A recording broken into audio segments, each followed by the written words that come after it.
Welcome back, folks, to the Membership Machine Show. This is episode 104. I've got a special guest with us, folks.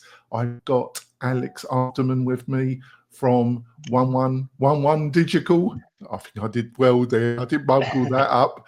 And in this episode, folks, we're going to be talking about using paid advertisement with Facebook and Instagram.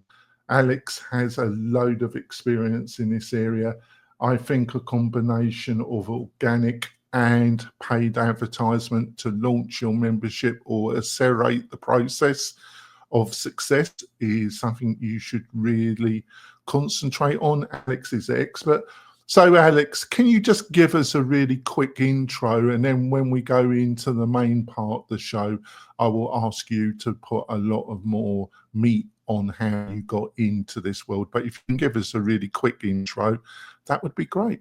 Sure. So I have been doing Facebook ads for over 10 years now. I worked originally for a big publishing company, and I was doing SEO. And back in 2013, they said, "Hey, 2014, like this Facebook ads thing, there may be something there. Can you take a look?" And so I took a look at it and kind of became the point of contact at the business and kind of built out the Facebook ads program for them. And then 2017 decided to kind of plant my flag and start my own business, and came out and did Facebook ads for myself. So I've been doing it ever since, heading into year 8 this year.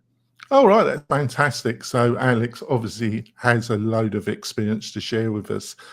So before we go into the main part of the show, I've got a message from one of our major sponsors. We will be back in a few moments, folks.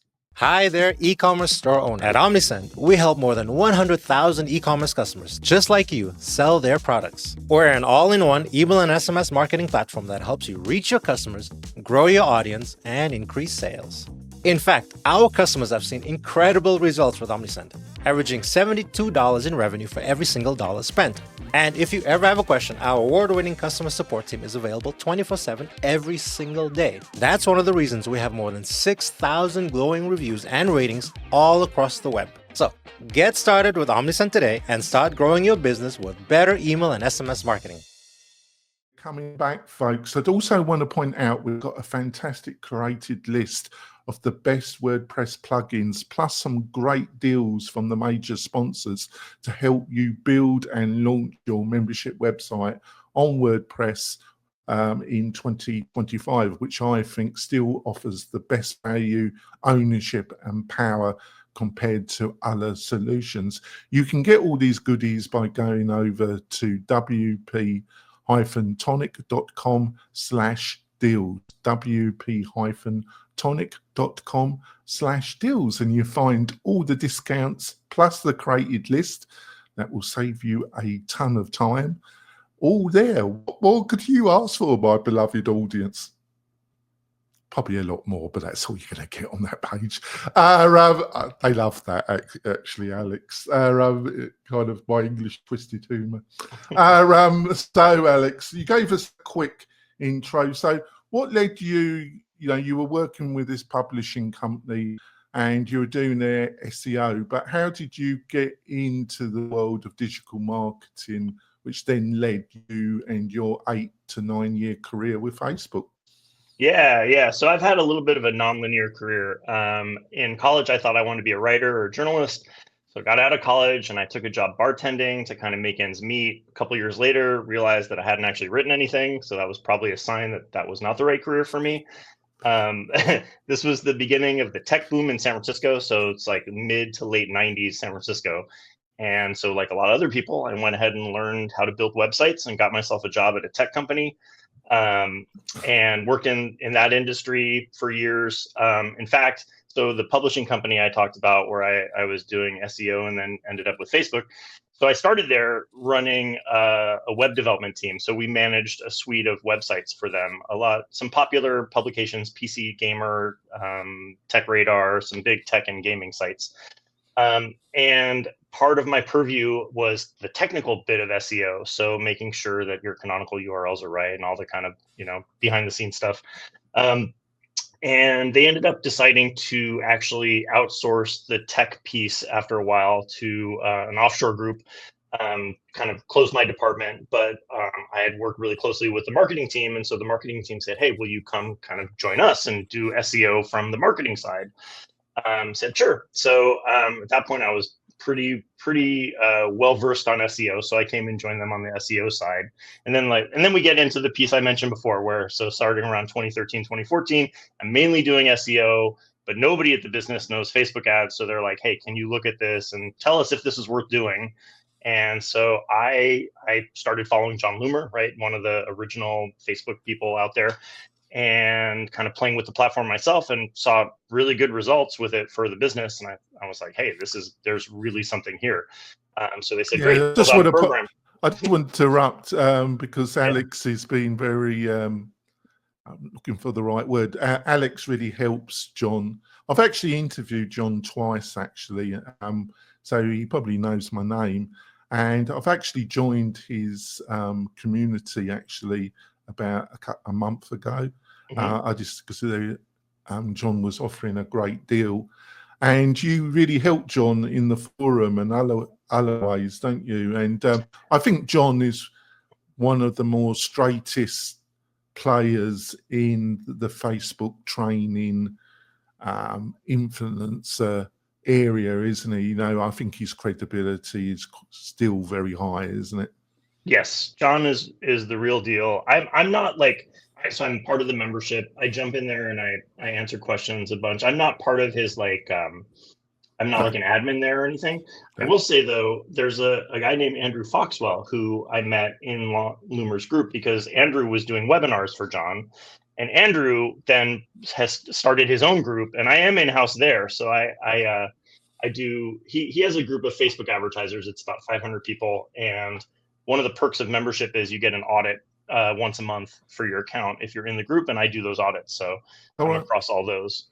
So like I say, Alex is a real expert on this. Right, let's start off. Before we go into the next main question, I just want to put this to you. Obviously, like all digital platforms, they have their ups and downs. Some disappear, others rejuvenate. Obviously, over the last 5 or 6 years, Facebook with Instagram have had their ups and downs. But I really think they're on a roll at the present moment. And I think for the next couple of years, I think things are going to be pretty good for Facebook. What's your own thoughts about what I've just outlined? Yeah, 100%. So, the glory days were sort of from the 2013, 2014 period until the iOS 14 situation in 2021, right, where Apple came out with all these privacy restrictions. Facebook lost a lot of the data it was getting. And that, kind of from April 21 into 2022 and even the beginning of 23 were really challenging on Facebook and Instagram. And especially the smaller businesses had a really tough time because costs increased. But Facebook made a big bet on machine learning to kind of overcome some of the privacy issues that they've had. And that has really started to pay off. And we're really seeing Facebook make a big comeback. I wouldn't say it's like 2017 Facebook, because there's a lot more people on the platform now, a lot more advertisers, so more competition, but it's in a better place than I would have thought it would be in 2021. And I do think it's kind of on the ascent again. Yeah, there was quite a few people that were jumping on saying it was finished, weren't they? They really were gunning for it for various reasons. I also think, Mark, I think his love affair with the virtual world is still there to some extent, but I think it also he's a practical. I can't talk today. He's a practical individual, and I think that he's laid off that a little bit, because it was all the focus of Meta was the virtual world, wasn't it? The Meta world, wasn't it? Yeah. And I think that's been backed off a bit. Would you agree with that as well? Yeah, I think they kind of had to refocus on where the money was coming from, which is the ad business. Well, he's always been good at that. He's always been good at that, hasn't he? Yeah, for sure. I mean, in that way, the Apple stuff was probably a big wake-up call to them, that they really need to reinvest in the ads piece.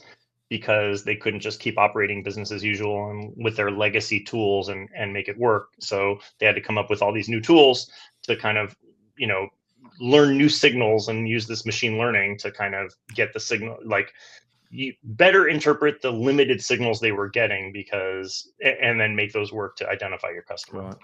So on to the next area. At this podcast and at the main business I run, we help host and help people that want to build membership and community-focused website on WordPress using some of the great WordPress technology that's out there, Alex. And I'm a member of a few groups, and my own Facebook group, very small one. And a lot of people, if they're launching their first course, they might have a lot of experience in their particular niche, but they've got no experience in building a membership website and also online marketing. And they get very, for understandable reasons, actually building the course. They tend to build very big courses, and I say you shouldn't do that. And then they get very involved in the layout of the back end for the students, and they haven't even got one student yet, and they get sucked into that. And this process goes on and on and on. And I ask them, how are you going to get your first group of students? How are you going to do your soft launch? How are you going to work out the bugs? And what is going to be the engine that after you got your first group that you've probably attracted through your one-to-one network, how then do you broaden out your marketing in a timely way that you get people into your course that you have no direct connection to? And I just get a blank stare, Alex, because there is no thought, there is no plan. And this is what this podcast is about, Alex. So plus we go through the technology as well. So I think Facebook, I think it's a great mechanism. Obviously, you've got to get all the things that's required, a decent offer, a landing page that has been optimized, all the factors. But when it comes to the Facebook, what's a couple of things that if people are looking at Facebook to generate some quality leads, what are a couple of things that you see regularly, misconceptions or mistakes you see people doing regularly based on your experience, Alex? Yeah, so one big one is the not optimizing for conversions. So, there's many different campaign objectives you can have on Facebook. There's video views, there's traffic, there's awareness, there's engagement, and those have uses if you want those things. But Facebook is a very, very literal machine.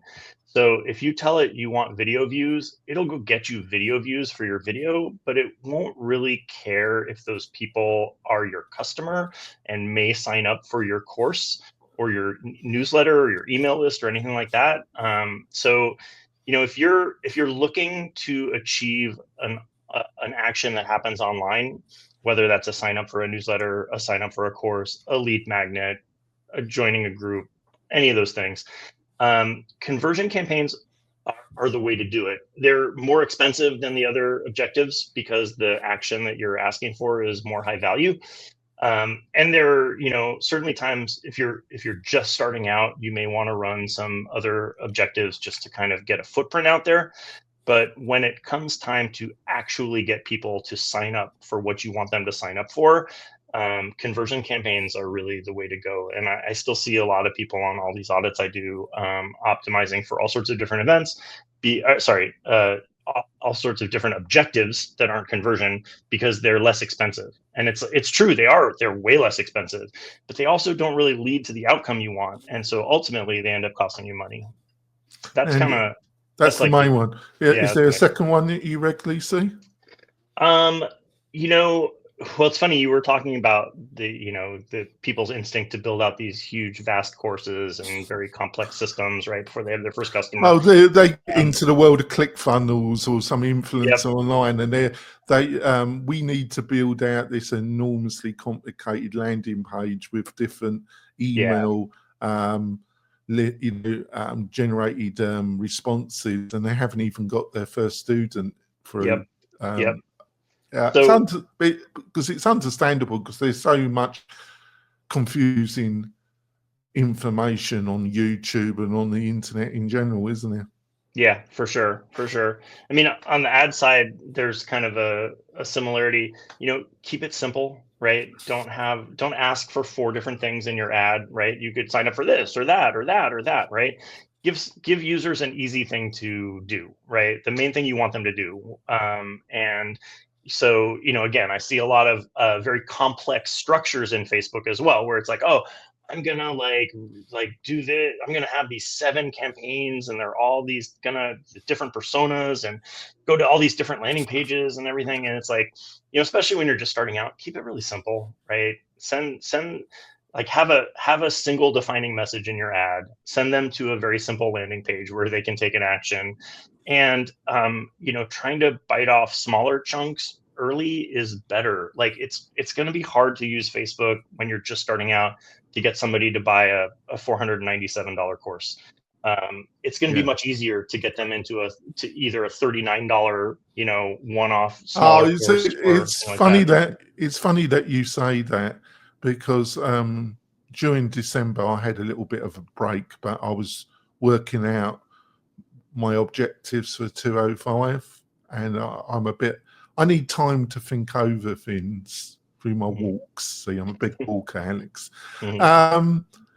And I came across this particular influencer, and she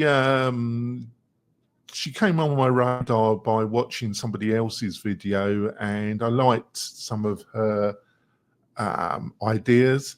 And then she's got over 10 years experience as yourself as running Facebook campaigns, but now she runs her own business with a business partner where they're selling educational products in the launch area. But she brought this concept of using Facebook paid advertising and using either having a kind of step approach where you're using a free lead magnet and then utilizing a very low price lead magnet. And the objective is to build your email list, which isn't that easy unless you've got some really methodology, and using those adverts to identify people that are really interested in the end product you will be selling them, which will be this 497 course.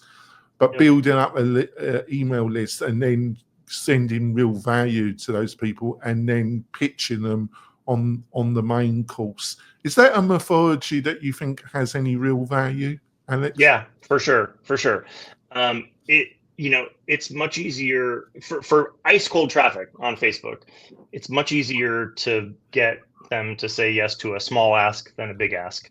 And if you can provide some value, right? Free is great, or even a small cost, $10, $15, $39, right? That's just a much easier thing to get somebody to commit to that is just learning who you are versus like the $497 course. So yeah, if you can get them into your ecosystem, like the lowest barrier to entry for the cold traffic into your ecosystem, and then warm them once they're in your ecosystem and get them into your big stuff, that's, I think, a very smart way to go.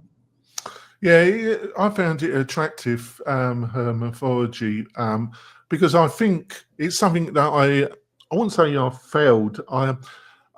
Over the years, I've kind of moved my audience, and at one time I had a 5,000 list with about a 60% regular opening rate, and that's gone down to less than 1,000. But I've changed my positioning over the years, and my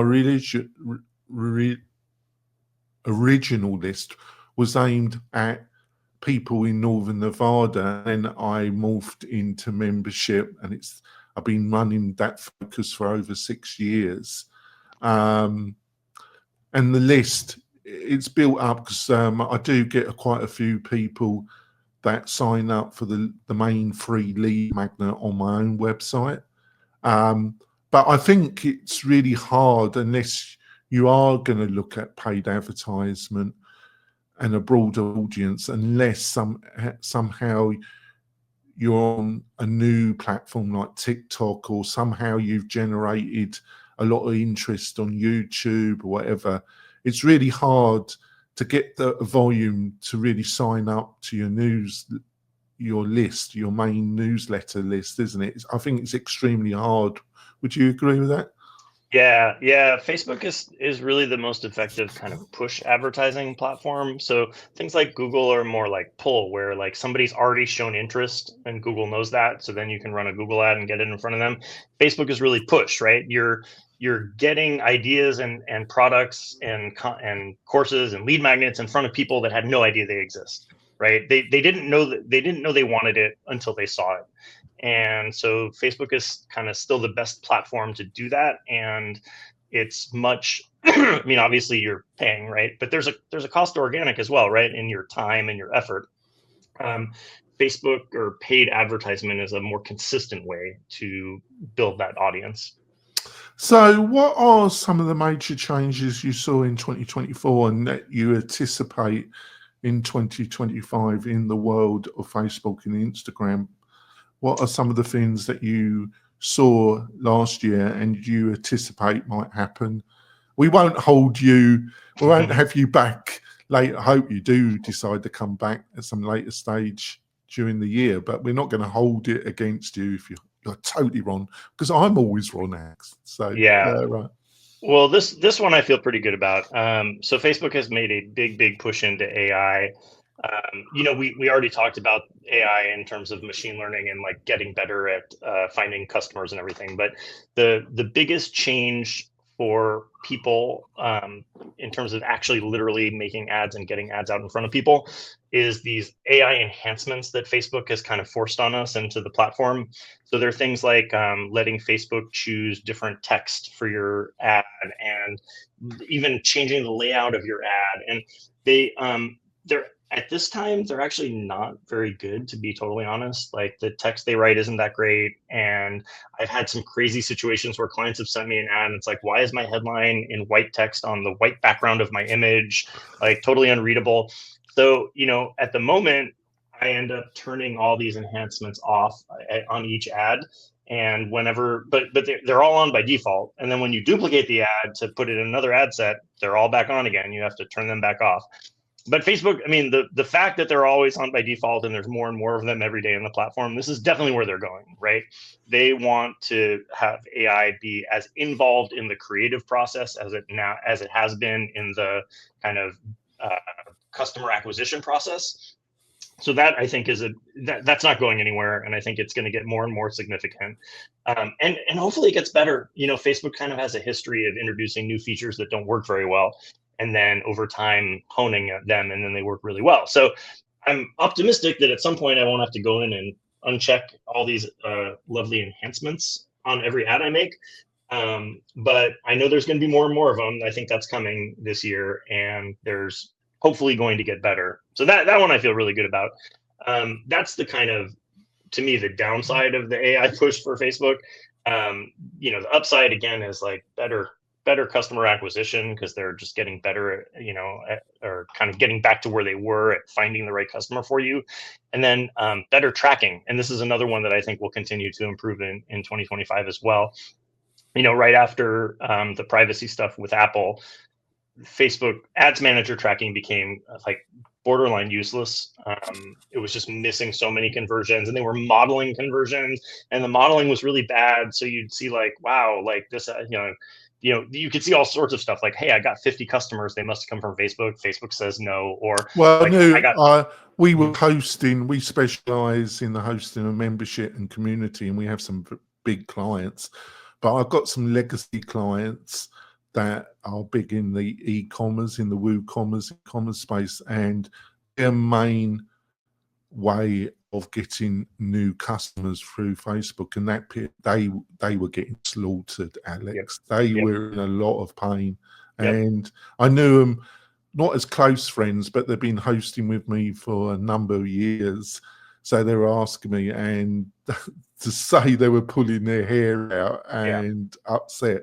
But I think it's understandable, because who wants the hassle? If you've got a mythology that's getting the leads for you, you tend to just focus on it. But I think just relying on one source of leads for your business is a little bit iffy, isn't it? Yeah, I mean, certainly putting all your eggs in one basket. I mean, I guess I would say if you're going to do that, Facebook is the best basket, but I also recommend you not do that. Because, if, you know, if something happens, like the privacy stuff, right, in 2021, or Facebook has an outage, which happens, you know, semi-regularly, like you're kind of left with no other options. You know, having said that, I still think Facebook is the single best option, but yeah, like mitigating risk by having multiple entry points, I think, is never a bad idea. All right, we're going to go for our mid-break, folks. I've got some other great questions for Alex. I think it's been really informative. It's been a great introduction to the world of Facebook. I would highly recommend Alex to you if you need more information about this, because, like I say, he helps unofficially some of the more credible individuals in this space. So I was happy to ask Alex if he would be willing to come on this podcast, and I appreciate you taking up the invite, Alex. We will be back in a few moments, folks.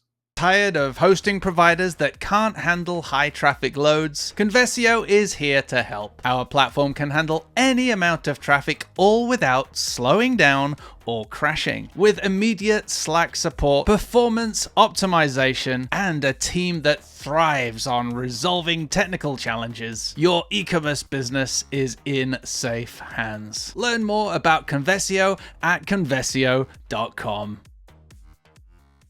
We're coming back, folks. Want to point out I've got a fantastic free resource, because I can't talk. I've got a free resource. That is the Membership Machine Show Facebook group. If you're looking to build your website on WordPress or some other platform, we've got a great community of WordPress developers, marketers, and people like you trying to build a successful membership course for yourself and for your family. Like I say, it's a totally free resource. I'm always putting new content on it almost every day. And if you've got any questions, I might answer them, or some of the other people in the WordPress space that I know. So it's a great resource. So do that search, go to Facebook, put in the Membership Machine Show group. It will come up, and join. So I think, what's your honest opinion, and maybe also, if you can't, I totally understand, but I also would like you to give some broad figures. Do you think somebody who is intelligent, who's an expert in their field, that wants to build a membership, that's serious about it and is looking at Facebook, do you think they can run successful campaigns if they're prepared to go online, learn from some credible online resources? Do you think they can get some success if they attempt to run? Or in your heart, do you think they would be best if they hired somebody like yourself, or somebody who's got some credibility in the area, to run that first Facebook campaigns? So I think in an ideal world for that person, if they had the resources to do it, hiring somebody else makes a lot of sense, because they have the expertise, and because, you know, it's a time suck, right? And so there's probably other aspects of their course or membership they want to focus on. That said, absolutely, like, I'm not saying that an individual can't figure out how to get started with ads for themselves. Like, there's plenty of good resources out there. John Loomer's a great one. The one I'm part of, the Foxwell Founders Group, is another great resource. And there's, you know, I mean, look, that's how I started, right? I just started reading John Loomer and figured it out for myself. So I think you can definitely do that and be successful. And it's not really a bad idea to do that, especially beginning. So you have some literacy in the platform. So even when you hire somebody else, you can kind of sense check like what the work that they're doing. What I'm planning to do is with John Newman, and I'm going to ask you to send the resource that you've mentioned a couple of times to me, and I'll make sure it's in the show notes. Sure. And I'll probably join it if I can, if you let me Sure. know. Is that I'm going to do a bit of a learning exercise. I'm just trying, because I was into Facebook, and I did actually run some campaigns, and I've got a partner that runs a digital agency, and he does run them. But I plan to refresh myself about the basic principles, but then I plan to hire somebody. But I do think it's necessary for me to kind of do a learning, put some time to learn the fundamentals again, and the verbiage, the language of Facebook paid advertising. So I then can make a reasonable judgment call about the person that I'm hiring. Otherwise, it's just pure either personal recommendation, which is probably the next best, which is probably a combination of the two, or the worst, just finding somebody online and hoping for the best. So I think, would you agree that even if you don't plan to run the campaigns, doing a bit of a learning exercise and just learning the language and the basic concepts is beneficial? Yes, 100%. I mean, first of all, if you do hire somebody, you can kind of talk to them in their language. That's always helpful. And just kind of understand what they're doing. Like, they're probably going to have a huge impact on your business one way or the other. So better understanding what they're doing makes a lot of sense.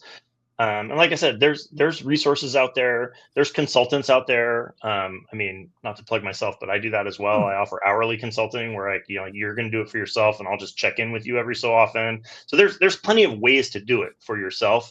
And honestly, the best argument for not is probably when you've grown a bit and you can kind of more comfortably hand it off, but you know somewhat of how it goes. And that allows you to focus on the other pieces of your business. I think that's probably the strongest argument of anything is it does take a lot of time. And so if you're running your membership site, you probably have a lot of other responsibilities as well. But certainly getting started for yourself, I think is a really good idea. There seems to be two sides of it. There's the mechanics of the WordPress Facebook campaign, and then the actual offer. Yeah. And it's getting, if either side is not really optimized for success, you're not going to get it. And what I mean by that, do you have a decent course offer? Yeah. Have you followed? And I've hammered away. I've been running this podcast for 2 years. I've been hammering away that the money's in the niche. You got to find a niche. You got to find your best solving a problem, a pain problem, then a vitamin problem, and your verbiage needs to click with that target audience, and then adding a bit of urgency to the main offer helps as well. But you've got to get those things right, because if the offering doesn't solve a problem, if the landing page verbiage doesn't click with your target audience, you can have the best Facebook advertising expert. It ain't going to get any result. They're going to land on the landing page, but they ain't going to convert to anything. Would you agree with that?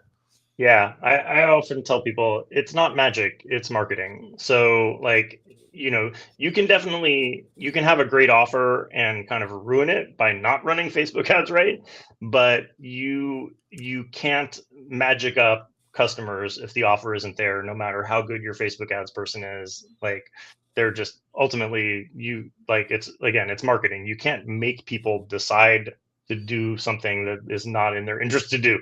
You can just get them there and then let the offer take care of the rest. The other thing that I observed with my initial dive into the world of Facebook that I've been doing on and off for the past 6-7 weeks is that it seems to me the people I've been watching their videos or listening in the background as I do my boring business support and everything else that's involved in running an online business, is that a lot of people, small changes in image or verbiage can make a big difference in the actual end result of Facebook campaign. So changes in the title and especially in the image can make a big difference.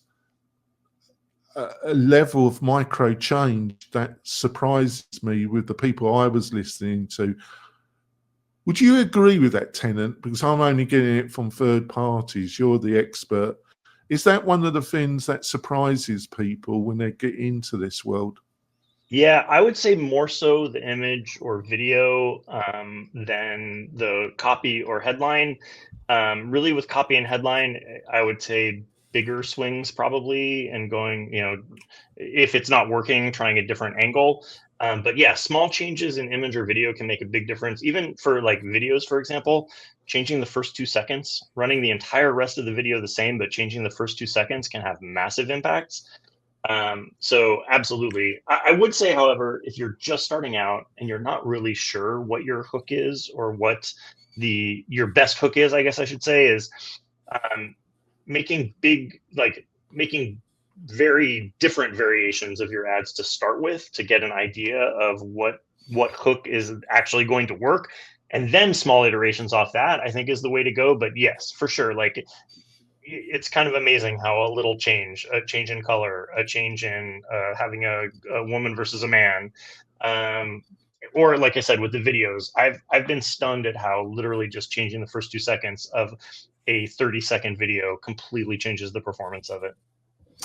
And this might not be possible to answer because it's an extremely broad question, but obviously every advertisement on Facebook gets to the level of exhaustion. Every advert has a lifespan, and then it should be taken down and then rotated. Is that something that people struggle with, about dealing with, that they need to build up a library and then have a rotation policy because every advert has an exhaustion point? Yeah. You never know what that exhaustion point is going to be. I've had ads that work really well for a couple of weeks and then fall off. I've had a few ads, these are more the exception than the rule, that can last for years. But yes, every ad does have an expiration date. What I like to do is I like to have my regular campaign at my, most of my budget, running my tried and true ad or ads that I know are working, and then have a smaller testing campaign where I'm testing out new ideas, new concepts, new things, so that I have something ready when my kind of main ads exhaust. And the data will tell you pretty fast if your ad is exhausted. I don't think, one other mistake I make on the kind of other spectrum is people saying, oh, the ad ran for 4 weeks, it must be getting tired, I'm going to replace it, when the performance is still great. So if the performance is great, you ride the ad. When the performance starts to drop, ideally you're in a situation where you have other ads you can swap right in and that are tested and vetted. So that would be my ideal scenario. So how is video doing? Because I had a guest, I won't name her. She's not a professional Facebook advertising consultant manager like yourself, but she got enormous success in her own courses, and she ran a really, well, I'll say that she had a lot of success in Facebook. And I said, I'm really think video is a great thing for Facebook. And she really bit back on me and said, actually, Facebook is really not so gun-ho with people because it costs a lot of resources for Facebook to run videos.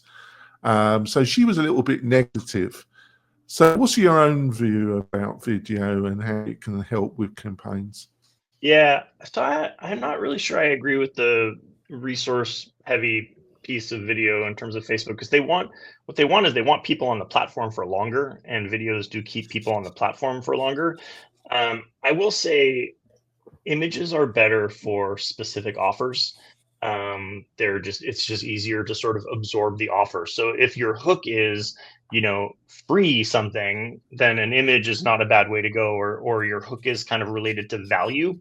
But if your hook is related to like the problem you're solving or kind of needs some explanation, video can be a lot more effective. Video is also kind of more effective, typically with exceptions, for complete cold traffic, right?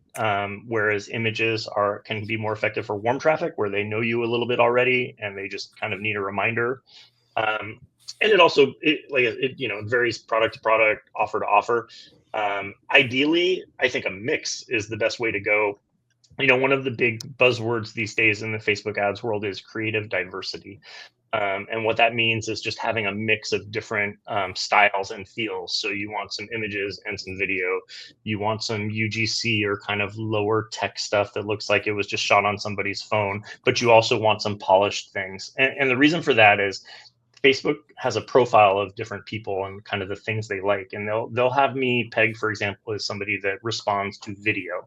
And so advertisers that aren't running images, I may not see their ads because Facebook has this profile of me, right? Or I like UGC, so I won't see the polished stuff, or vice versa. So the more diversity you have, the more different audience segments you'll reach. Now, if you're super niche, maybe that's not what you want, right? Maybe if you found that like, hey, in my industry or my business, my niche, images work great and videos don't, fair play. I've seen that as well. But I think especially just starting out, and if you're trying to reach the widest possible audience, then creative diversity is the way to go. So just as much of a mix as you can have.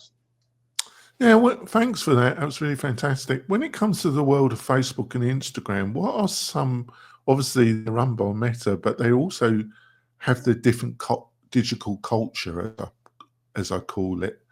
What are some of the things when you're trying to explain these differences in culture that affects result to a possible client that isn't, I wouldn't say, sophisticated in some ways, but not sophisticated in the world that they're asking help from you? How do you explain the main differences in the two platforms? Yeah, so Facebook tends to skew older, right? So if your offer course is designed more toward an older demo, you're probably going to end up more on Facebook than Instagram.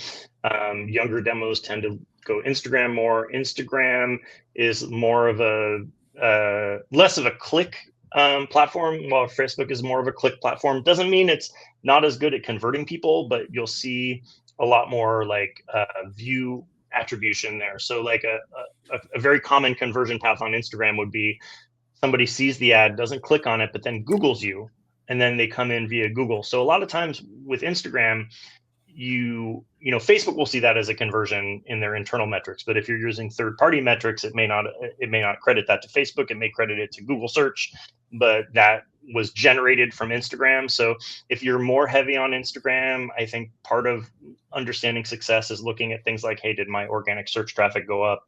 Did my direct traffic go up? Things like that, maybe not coming directly from the platform. Whereas on Facebook, it's more like your measurement of success is more like, hey, did people click on my ad on Facebook and come right to my site? Right. These are kind of high level, slight exaggerations, but kind of that's kind of the it's high level. Yeah. And yeah. Based on your extensive experience, is it different products, different kind of communities? Do they benefit by going to Instagram rather than Facebook, and vice versa? They can. I like on the paid side, I think that's very much an organic thing, right? So you can develop community either via your Instagram or your Facebook or a Facebook group or things like that. On the paid side, your offer can appeal more to kind of the Facebook demographic or the Instagram demographic. The way I like to always start is I always run it to both. I think, not separating out into like an Instagram campaign and a Facebook campaign, but having one campaign that runs to both platforms. And then, excuse me. And then you see how the results are. And if you're happy with the results, great. And if you're not happy with the results, then you start to break it down in Ads Manager. Well, how much of my budget is going to Facebook and how much is going to Instagram? And is Facebook doing better or worse than Instagram? And then you start to make sure, hey, is the money flowing more to the platform that's doing better? And if not, then I'd look at maybe doing like a single platform campaign. But I really only do the single platform campaigns when the difference is pretty stark. Because generally, if like Facebook is doing a little better than Instagram, but Instagram is getting a little more money, that generally means that Facebook is optimized. And if you decided to go just only Facebook because it's doing a little better, your results will go down. Because what Facebook is doing is it's getting you those Facebook purchases or the or signups, but there's a limited number they can get, and that's why some money is going to Instagram. So it is a little bit of a tricky slope to say like, oh, one platform is doing better than the other, let me just advertise on that. Certainly though, if you see like, hey, my acquisition cost on Instagram is much lower than on Facebook, but 90% of my budget is going to Facebook, that's probably a problem, and Facebook not getting it right, and then you want to make adjustments. Oh, thanks for that.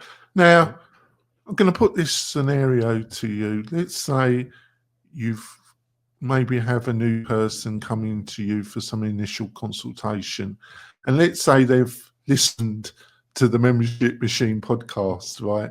And they've built their first course, and they've done a successful soft launch. Let's say they've got from 12 to 24 people sign up.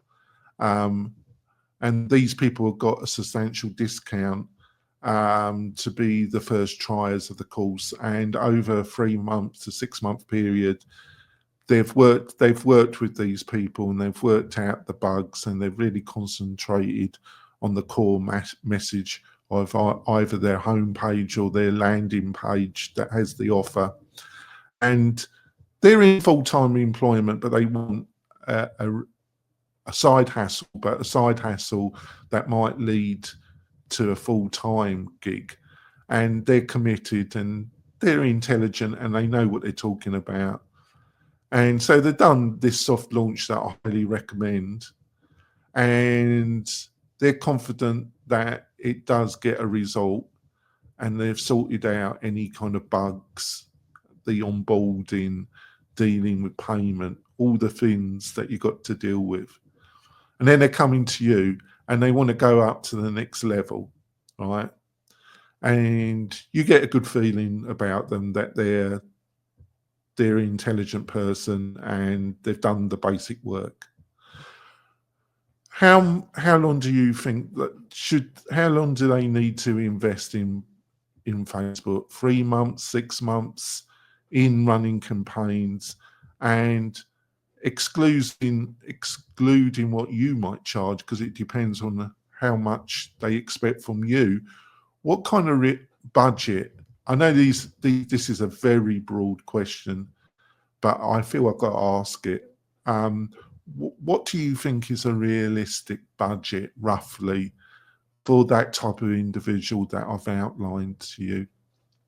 So part of that depends on, again, what the ask is. So are we talking about a $497 course, or are we talking about the $37? I think we're talking about people that are listening and buying to the free, and then they're moving on to a cheaper, like 39 offering, to get on the email list, which then they can market the $497 offer. Yeah.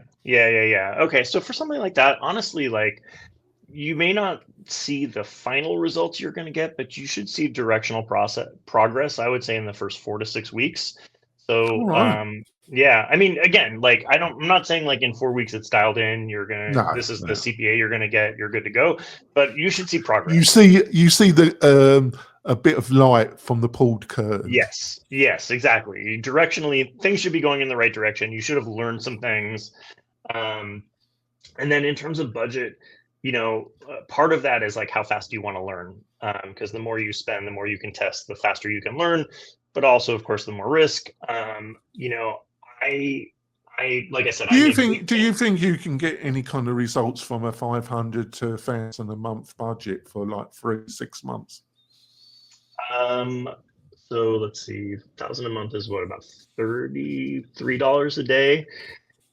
That is going to be challenging, I think. Right. One of the things I'd mentioned is I'm a big fan of conversion campaigns, and typically I think conversion campaigns work best at a bottom of $50 a day, and that's one campaign. So I would say like 1,500 a month might be the Right. floor, and that's like, again, like, just understanding that's taking the slow route. You're not going to be testing as much as you would be testing at a higher budget. But again, like, you're also like, there's other business concerns you have, and you need to make sure you're saving money, and especially if, like, let's say you've actually quit your job and this is now your main hustle. Now you're really, aware. Well, that's a whole different. I'm Yeah, talking. yeah, I'm talking about people that got some budget, and I think yeah, they probably could look at 1,500 to start off with. And if they've got some traction, that's still, that's not ridiculous money. It's not money that you want to waste, but it's not ridiculous money either. yeah. Well, thanks for that. So, what are the AI tools? Because the next question I think we have covered in the previous question, so I'm going to go to another question. What are there any particular AI tools that you're using yourself in running your business that you like to share with the audience, Alex? Yeah, for sure. So one is sort of the obvious one, ChatGPT, right? Kind of everybody probably knows a little bit about ChatGPT. So, a lot of people have used it to write headlines or write copy. I found it's okay at that. I have never been able to get ChatGPT to write a headline or copy that I can just then plunk right into an ad, but I've gotten it to write some decent ones that I can then edit lightly and put in an ad. But the big way I've used it is to kind of synthesize large amounts of data and get out like major hooks or pain points. I'll give you an example. I took on a new client recently, a couple months ago, and they had a bunch of reviews and testimonials, and I loaded all of them into ChatGPT, and I said, "Can you tell me the 5 things that people like most about this?" And it spat out 5 things, and a couple of those things they already were aware of in marketing, but one of them was like something that was completely off their radar. They had not marketed towards that at all. And I said, "Hey, look, like, it turns out in your reviews, this keeps coming up and you're not addressing it at all in your ads." So we started marketing to that angle, and it worked really well. So that's a big one for me, is just being able to, I used to, when I took on a new client or even for existing clients, I'll pour through their testimonials and I'll try to find things that keep coming up or good pull quotes or things like that. But ChatGPT has made that a lot easier to just take that data and tell me, "Hey, what are the 5 things people like most?" Or, "Hey, can you get me some quotes out of these that represent this angle, that angle, that angle?" So that's been a huge time saver for me. The other tool, so I use a tool called Photo Room. There's a lot of comparable tools out there, but it's an AI creative tool. So I get a lot of I have a lot of clients where producing assets for ads is not like the easiest task, and I don't get a ton. So if I have like one image, I can take it into Photo Room and I can put it on all sorts of different backgrounds, change the colors, do all these different things. Kind of what we talked about earlier about how like small changes can have really large impacts on ad creative. I thought you were going to mention a photo tool. If you send that Yep. link to me, I'll make sure that's in the show Photo Room. Sure. But I thought that would be one of the things that you would be using, because it, doing these minor or doing these changes is time consuming. So I thought that was, I'm a dyslexic, and I've gone, it's made an enormous difference to me. I've got a quiver of AI tools.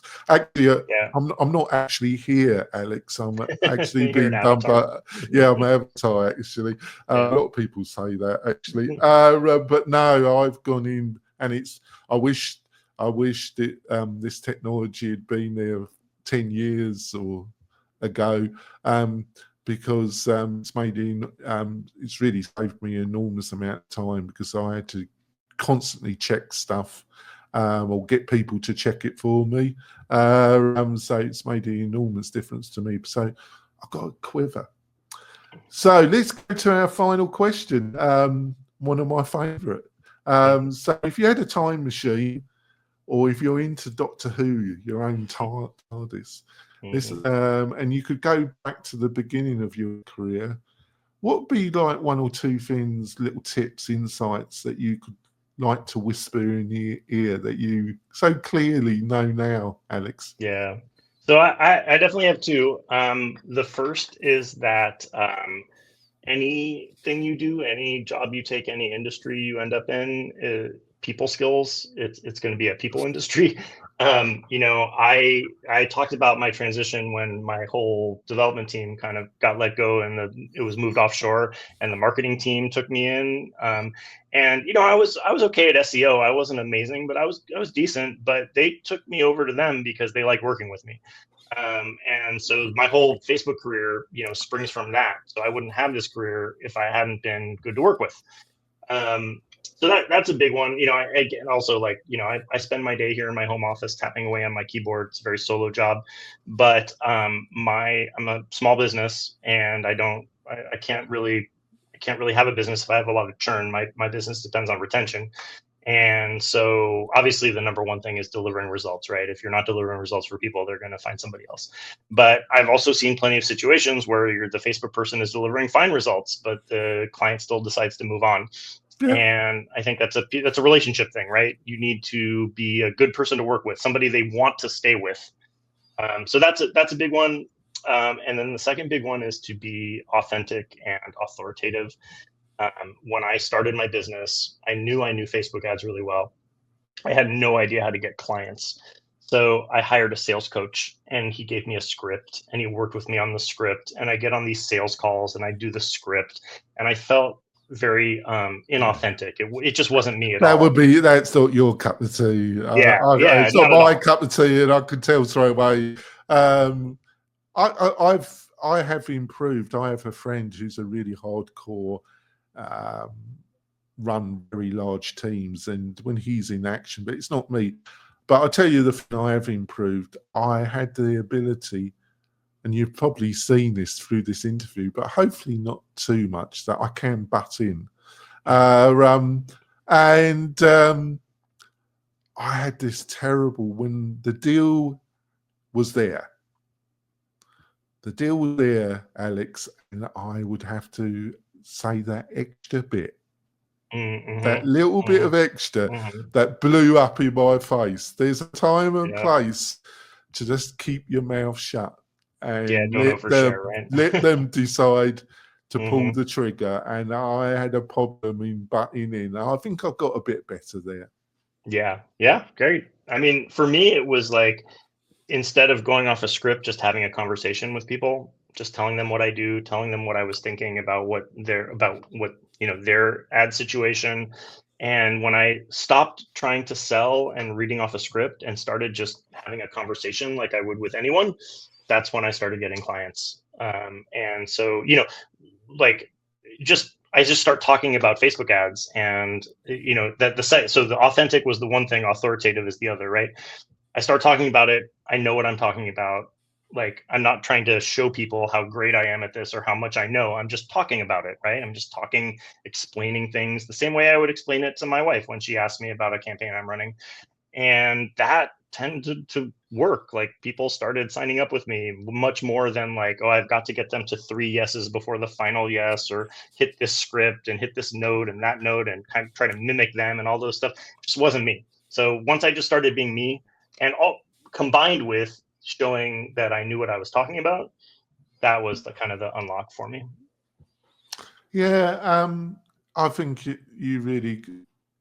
That's your first one, is there? I think you said you had another one.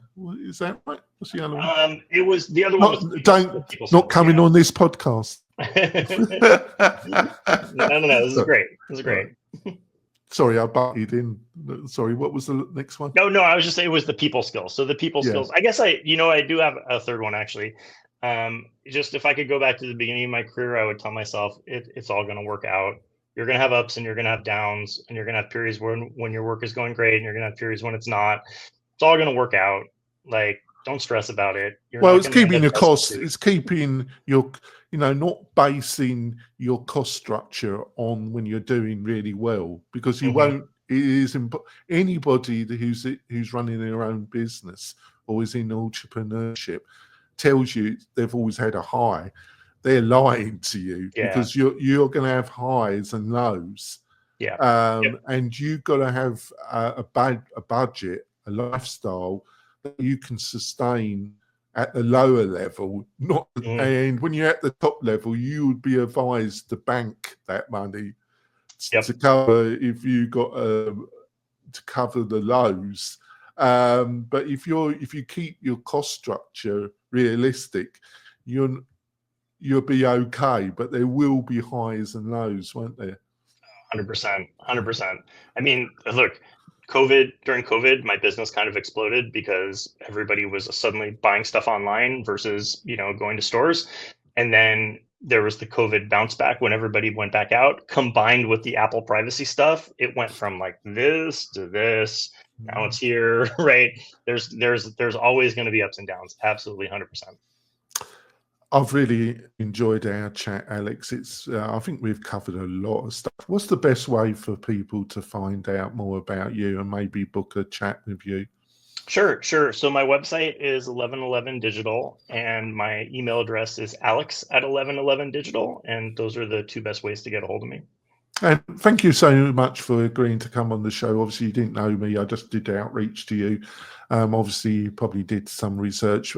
We really do attempt to try and be informative on this podcast and cover all the areas. And we try and be truthful to people about, there's still enormous opportunities in the e-learning membership and community. It does require plan and work. There are a lot of people giving a lot of misleading information in this space. But I think there are resources like Alex and myself that try and be straight. We will be back next week with another great show. I've got a great thing to tell you, folks. I've got a new co-host. She's agreed to be my partner on this show. I'm really looking forward to her. I will introduce her next week to you, folks. And we should have some great value to give you, our lovely audience, which is growing. I'm really appreciative that the audience is growing. We will be back next week, folks. Bye. This podcast episode is brought to you by Lifter LMS, the leading learning management system solution for WordPress. If you or your client are creating any kind of online course, training-based membership website, or any type of e-learning project, Lifter LMS is the most secure, stable, well-supported solution on the market. Go to lifterlms.com and save 20% at checkout with coupon code podcast20. That's podcast20. Enjoy the rest of your show.